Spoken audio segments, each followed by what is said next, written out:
Happy Sunday. All right, I'll just go ahead and open it up. Fire away, whatever you got. Coach, we heard from Coach McDermott about how the relationship evolved for you to be here. How about from your perspective? I think the same. I mean, it's obviously I've known Coach. His reputation throughout the league is impeccable. We kind of always say hi to each other as in passing, but now, I guess, so to speak, we're kind of under the hood with each other now and really understanding what he's all about and what he's built, and it's been great. And I know it's the beginning of the year and everybody is happy, but this is a special place. It really is, and what they've built here with Coach and Brandon, it's second to none, and you can feel that. I've been in a lot of places and grateful to be here. When did you start to feel that? Oh, I sensed it really, to be honest with you, probably within the first week and a half. And, anytime you come into a new job, you're always excited and all that, but I still have the same feeling now that what I did when I first got here. And then, it even heightens up even more because now I'm really learning the players and what they're all about, and they're fun to coach and they work hard. It's been a joy. Chris, how challenging is it that, you've got a lot of guys running through that, both punt return and kickoff return. How challenging is it to find the one or two guys you're going to need there? It's always hard. I think you're, as a special teams coach, you're reading the tea leaves, and you have to. I want to make sure our goal is I want them to make our team. If they don't make our team, I want them to make somebody else's team, and that's what we're working towards. So for me, it's coaching the player. Let's just get him better, and then his tape will tell us whether or not he's on our team, and if he's not, we want to make sure he has good tape for the other teams, and maybe he gets picked up there. Hey Chris, before the pads go on, how do you evaluate it? Really hard. You can evaluate, athletic movement skills along those lines. I think now, first day, in the shoulder pads, and then we're kind of progressing towards the pads. I think some characters will get revealed, and I'll be able to see a little bit more under the hood of what the guy can and cannot do. How did you consume your year away, especially with all the changes that went on? I studied a lot of football. On the side, I was working for an organization that helped other teams with draft process, so that kept me alive there, and I was able to watch a lot of film. I had all the film, and then I became probably, I didn't realize, probably a big football junkie. I mean, I was from MAC action, early in the week to college football, then to watching all the NFL stuff. But I was able to, on my time, really study the new kickoff return rule. What are guys doing? What's the trend? And then you get ideas, right? But I think within those ideas, what was different for me is I didn't have any players to coach, so I didn't know what the skill level was, if that makes any sense. Now we're into it, and I know what our guys can and cannot do, and what we're trying to get done. So it's kind of coming full circle, and then obviously getting to be full-time dad. I mean, it was awesome. It really was. I took my daughter to college. I didn't get to do it with the other one. That's pretty special. I got to watch my daughter. She was a senior in high school. I watched every soccer game. Instead of watching it on the internet, I was there at every game. So it was at the end of the day, it was a big blessing. They made the move at punter to get it down to Brad. Yeah. What did you see in the spring and so far now that necessitated the move to keep him and not Camarda? Well, it was a numbers game. And that's kind of the world that we're in with the 90 and injuries and those type of things. And, it's still a competition. Brad has not won this job. He's still competing. He understands that. And there's still you never know if Jake comes back. And Jake needs to be ready, and he will. He's a good pro. They both did a really nice job in the spring.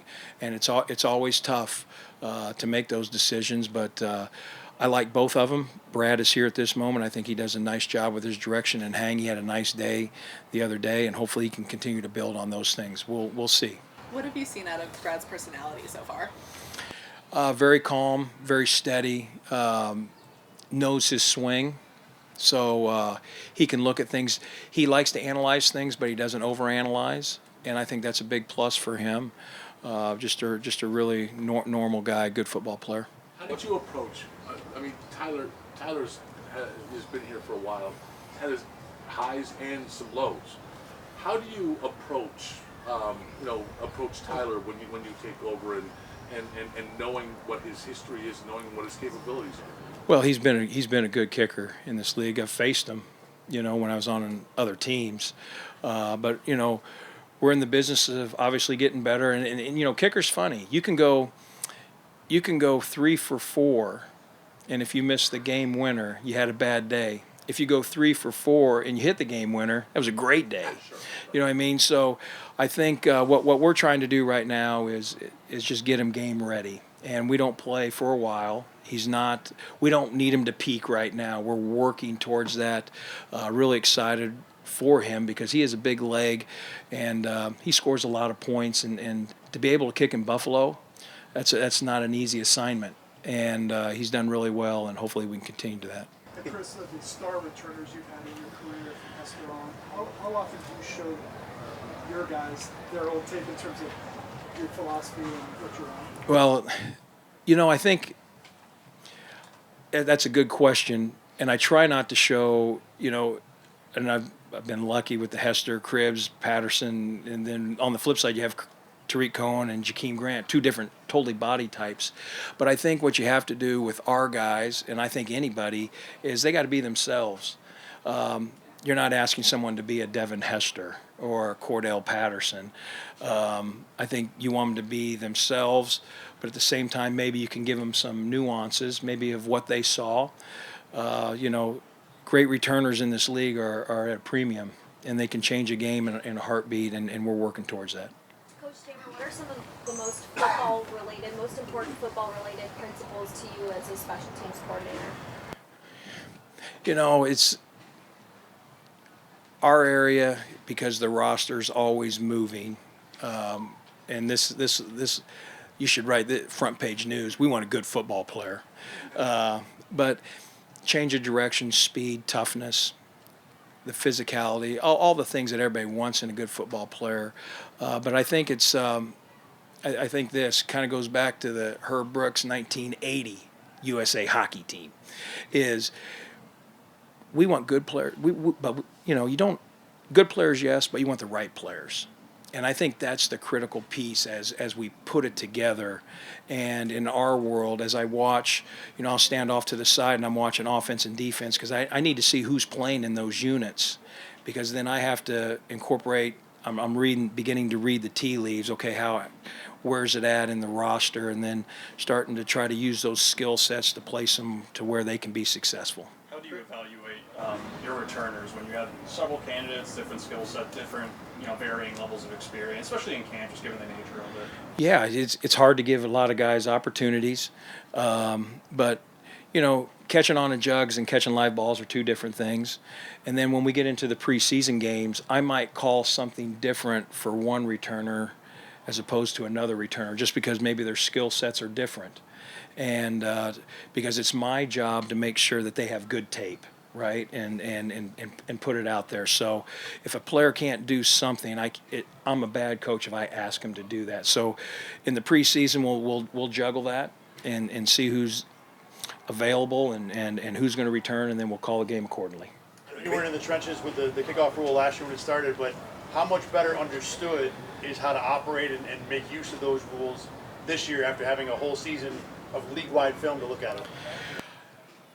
It's I still think it's going to work in progress. It's great from the standpoint. I think it's the safety factor has been great. The league's done a nice job there, but there's some other things that you want to treat it like a kickoff return play, but then sometimes you venture into the punt return world, and then just covering the kick is different because there's not the space and the speed that you could build up like you used to, so things are constricted. So guys getting off of blocks and those type of things a little trickier, but it's something that I think that has gotten better throughout the year. You saw more returns, bigger returns. We're going to see even more, I believe, just with the touchback going to the 35 now. So a lot more viewable plays, I guess, is how you would say it. So we got to be good there. Because of your special teams background, you're mentioning Maction. Do you have a relationship with Coach Lembo at UB? Met him, and I always known a lot about him and got the utmost respect for him. I mean, he's a well-respected. I know he's doing a great job there as head coach, but he's been known in our world as a great special teams coach, and got a chance to visit with him on our rookie day draft there, and first class guy, and anytime I can pick anybody's brain, I will definitely do it.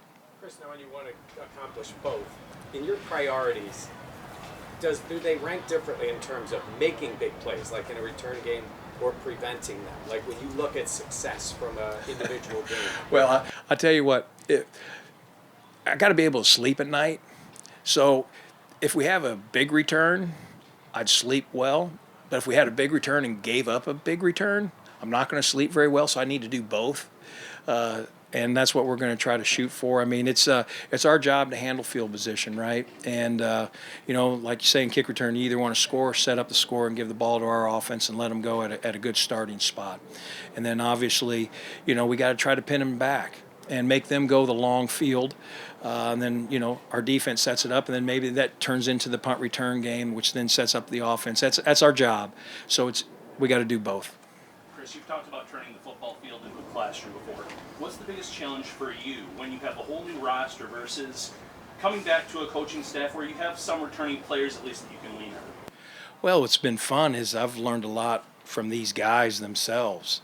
I love to ask players, how do you see that? I was asking Gilly the other day. I said, hey, just tell me a little bit on kickoff. How did you see that? How did you play that? What's the new? Put me underneath the helmet a little bit and give me your perspective so I can keep learning.